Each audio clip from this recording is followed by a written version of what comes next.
O policial colocou a mão no meu ombro e disse: "Fique calmo." Olá, meus amigos, tudo bem com vocês? Espero que sim. Eu me chamo Luan Silva e a história que eu trago hoje está daquele jeito. Eu confesso que eu fiquei bastante surpreso, quando eu li essa história, mas acompanhe até o final que vocês vão se surpreender. Se existisse um prêmio para a maneira mais horrível de descobrir a traição do seu parceiro, eu provavelmente ganharia e entraria para o Hall da Fama, assim como muitas pessoas que estão acompanhando essa história. De repente, me vi como um membro de um clube do qual ninguém quer fazer parte. Jamais me esquecerei da voz da minha ex-cunhada repetindo: "Desculpe, desculpe", sem parar o telefone enquanto eu dirigia para casa após uma viagem de negócios de uma semana. Eu estava confuso e não sabia a menor ideia do que ela queria dizer, mas só depois de conseguir acalmá-la um pouco, ela me informou que minha esposa estava no hospital e que eu precisava voltar para casa o mais rápido possível.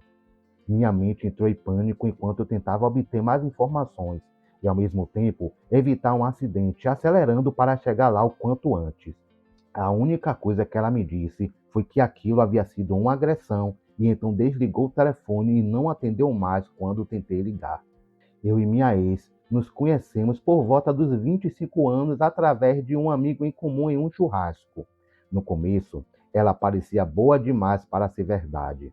Além de ser incrivelmente bonita, era tímida e introvertida. Levou um tempo até começarmos a namorar oficialmente, mas quando isso aconteceu, eu fiquei nas nuvens. Quando tentamos ficar íntimos pela primeira vez, ela começou a chorar de repente. Deveria ter interpretado isso como um mau sinal. Entrei em pânico e achei que tinha feito algo de errado, mas ela se desculpou no dia seguinte e disse que tinha sido afetada por um trauma. Acontece que 2 anos antes de me conhecer, ela estava em um relacionamento longo com um cara abusivo, tanto emocional quanto fisicamente e psicologicamente. Ele a humilhava durante os momentos íntimos e depois se desculpava. Ela teve um flashback, mas me garantiu que não tinha nada a ver comigo. Então fomos com calma, já que ela ainda estava fazendo terapia. Foi difícil, mas como eu a amava, acreditava que depois de superarmos isso, nosso relacionamento se fortaleceria e por um tempo realmente pareceu que sim. Um ano depois, ficamos noivos e tivemos nossa primeira relação íntima nessa fase. Tive a sorte de poder comprar uma casa para nós graças à herança de meu falecido tio. As coisas estavam indo muito bem e, meio a sério, sugeri que plantássemos um pessegueiro. Logo vocês vão entender. E isso para simbolizar novos começos. E ela adorou a ideia. Nos casamos pouco tempo depois e, francamente, foi absolutamente incrível. Claro que tivemos nossos altos e baixos normais, como qualquer casal, mas eu me considerava mais sortudo porque ela sempre fazia questão de nunca ir para a cama chateada e sempre apontava gentilmente se eu fizesse algo para chateá-la. Algum tempo depois, a vida aconteceu e eu fui promovido no trabalho, o que significava um salário maior, mas também que eu viajaria mais para conferências e reuniões de negócio. Percebi que ela estava mais triste e menos íntima como antes. Mantinha o celular sempre por perto e até parou de abordar com delicadeza as coisas que a chateavam. Tentei conversar com ela sobre isso, mas ela me garantiu que estava bem e que era apenas uma fase. E como não tinha motivos para desconfiar dela, deixei para lá. Às vezes, ela ia para a casa da irmã e passava a noite lá, dizendo que só precisava de um tempo só para ela. O dia em que recebi aquele telefonema fatídico foi o dia em que ela deveria estar fazendo companhia à irmã novamente. Lembro-me de ter entrado correndo no hospital, quase sem ar, perguntando freneticamente sobre minha esposa, quando o policial mais compreensivo e paciente do mundo me fez sentar para explicar o que tinha acontecido. Ele me disse que era amigo da minha cunhada e que havia atendido a uma ocorrência de violência doméstica. Ao chegar ao local, encontrou um casal brigando.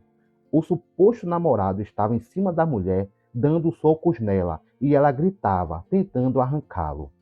Isso não fazia o maior sentido para mim, porque, primeiro, aquilo não tinha nada a ver com minha esposa, já que somos casados, e o segundo, literalmente todos que conheciam minha esposa sabiam que ela não faria aquilo. Ele me lançou um olhar compreensivo, colocou a mão nos meus ombros e me disse para ficar calmo, pois a tal namorada era, na verdade, a minha esposa. Se não fosse pela gravidade da situação, eu teria rido da cara dele, mas algo na maneira como ele disse tudo me fez acreditar. Em seguida, uma enfermeira me levou até a minha esposa, e o que me aconteceu, até hoje mal consigo descrever em palavras. Fiquei ali parado por um tempo que pareceu uma eternidade, até que um médico chegou e me explicou os ferimentos dela. A mandíbula estava levemente fraturada, o olho esquerdo estava completamente inchado e fechado, e havia hematomas enormes cobrindo a metade do rosto, além de 3 costelas quebradas. Então o médico me deu outra notícia bombástica. Ela estava grávida. Isso mesmo, grávida. Eu ainda não conseguia entender como aquilo tinha acontecido até que vi a irmã dela. A princípio, ela tentou me evitar, mas convencida pelo amigo policial, contou o que sabia. Acontece que o ex da minha esposa tinha entrado em contato com ela 5 meses antes. Ele estava participando de uma espécie de pirâmide da redenção, onde pedia desculpas às pessoas que havia magoado para limpar seu karma. Alguém mais está achando a mentira muito suspeita agora? Pois bem, eles começaram a conversar mais, até que ele a convenceu a se encontrar para tomar um café e mostrar que era completamente um homem mudado. Obviamente, sentimentos antigos ressurgiram, somados ao fato de que ele parecia mudado, o que logo se transformou em um caso emocional. Minha esposa pediu conselhos à irmã, que disse para ela ir com calma e simplesmente superar aquilo se precisasse. Isso levou a um caso físico 3 meses depois. A irmã chegou a dizer para minha esposa que ela deveria pelo menos fazer as pazes com o ex, de alguma forma, e até se ofereceu para cobertá-la de vez em quando. Minha cunhada estava em lágrimas e se desculpava constantemente, dizendo que não sabia do abuso dele, pois minha esposa nunca havia contado a ninguém além de mim e da terapeuta dela naquela época. Eu estava anestesiado, simplesmente não conseguia sentir nada e fiquei completamente perplexo com as ações da minha esposa.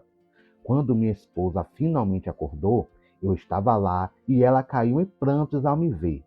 Passei os meses seguintes em estado de indolência, com terapeuta individual para ela e terapia de casal para nós, a pedido da família dela. Na terapia, ela foi surpreendentemente sincera sobre como tudo aconteceu e como se odiava por me causar dor. Ela mencionou que, em certo momento, voltando para a casa da casa dele, chegou a fantasiar em jogar o carro no rio porque estava com o cheiro dele e não queria que o cheiro a corrompesse, por mais que isso fizesse sentido. Ela disse que tentou terminar o relacionamento, mas estava fraca demais e só depois de descobrir que estava grávida é que acordou e percebeu que qualquer contato futuro com aquele homem era tóxico não só para ela, mas também para o bebê. Por isso decidiu terminar tudo pessoalmente. Foi aí que ele surtou. Ela se tornou uma sombra de si mesma e desenvolveu fobia por qualquer outro homem que não fosse eu. Chegou a um ponto em que não conseguia nem usar o banheiro à noite sem que eu estivesse segurando a sua mão. Triste, né? Depois que o bebê nasceu, um menino, fizemos um teste de paternidade e ele era meu. Mas quanto mais tempo eu passava com ela, mais percebia que não odiava minha esposa. Na verdade, eu a detestava. Eu não conseguia ver a mulher com quem me casei, mas sim os requisitos dele cada vez mais que olhava para ela. Decidi ir embora porque tinha medo de fazer algo de que me arrependeria e me tornar exatamente como o ex-marido abusivo dela. Ela me implorou para não ir embora e chegou a fazer a oferta ridícula de me dar um passe livre, até mesmo de me dar um tapa nela se eu quisesse. Eu sabia que precisava sair daquela situação. Ela foi muito generosa durante o divórcio, voltou a morar com os pais e assinou um acordo de guarda compartilhada muito bem elaborado, emitido pelo tribunal. 3 anos depois, conheci minha atual noiva por acaso. Eu estava em uma livraria com um amigo, conversando sobre mitologia egípcia, quando essa linda mulher se aproximou para corrigir minha pronúncia dos nomes dos deuses e cidades egípcias. Fiquei extremamente impressionado não só com o conhecimento dela, mas também com o fato dela ser egípcia. Trocamos números de telefone, o que eventualmente nos levou a começar a namorar. Quando finalmente a pedi em casamento, foi em frente à árvore de prece que eu havia plantado anos atrás. Me ajoelhei, mas antes que eu pudesse dizer o que eu queria, ela entrou correndo em casa e voltou com um anel. Acontece que ela estava planejando me pedir em casamento também, porque estava perdidamente apaixonada por mim e não queria que nenhuma outra mulher me tivesse. Meu filho, com toda a sua inocência infantil, contou para a mãe o que aconteceu, pois ele estava presente. Minha ex apareceu naquela noite, debaixo de chuva, gritando como eu podia pedi-la em casamento em frente à nossa árvore e dizendo que aquilo não era o fim para nós. Estou completamente exausto neste momento. Não posso cortar o contato com ela porque ela é a mãe do meu filho, mas ela está basicamente assediando a mim e a minha noiva. Ah, esqueci de falar isso. Quando minha noiva me apresentou o anel que eu usaria para me pedir em casamento, havia uma gravação na parte interna da aliança que dizia: Para meu faraó. Nossa, eu amo essa mulher. Desculpe pela longa história. Esse foi o desfecho real de hoje. É, meu amigo, que situação, né? Imagino que você tenha sofrido muito nesse período todo, né? Mas graças a Deus você deu a volta por cima. Hoje você encontrou alguém, né, que você super ama e fico muito feliz por tudo isso, tá bom? Agradeço a todos pela presença e até o próximo desfecho real.